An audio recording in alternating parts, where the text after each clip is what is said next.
सुहावना मौसम था। द्रौपदी आश्रम के बाहर खड़ी थी।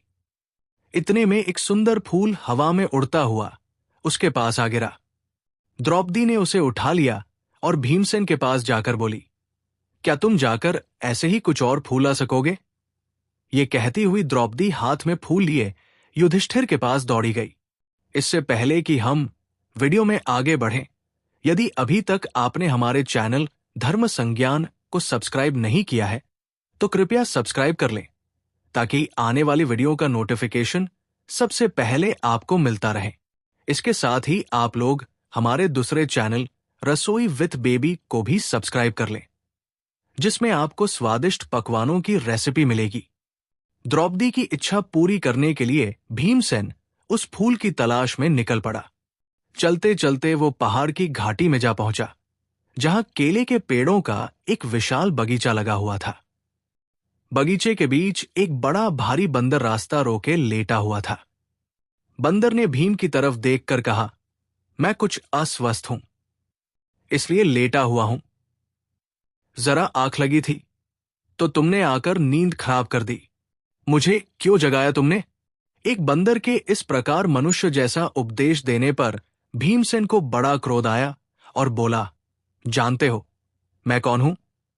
मैं कुरुवंश का वीर कुंती का बेटा हूं। मुझे रोको मत, मेरे रास्ते से हट जाओ और मुझे आगे जाने दो। बंदर बोला, देखो भाई, मैं बूढ़ा हूं, कठिनाई से उठ बैठ सकता हूं। ठीक है, यदि तुम्हें आगे बढ़ना ही है तो मुझे लांघ कर चले जाओ। भीमसेन ने कहा, किसी जानवर को लांघना अनुचित कहा गया है, इसी से मैं रुक गया, नहीं तो मैं कभी का तुम्हें एक ही छलांग में लांघ कर चला गया होता। बंदर ने कहा, भाई, मुझे जरा बताना कि वो हनुमान कौन था जो समुद्र को लांघ गया था।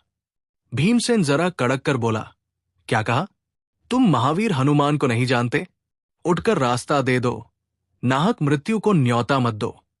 बंदर बड़े करुण स्वर में बोला, हे वीर, शांत हो जाओ, इतना क्रोध न करो। यदि मुझे लांघना तुम्हें अनुचित लगता हो तो मेरी इस पूंछ को हटाकर एक ओर कर दो और चले जाओ।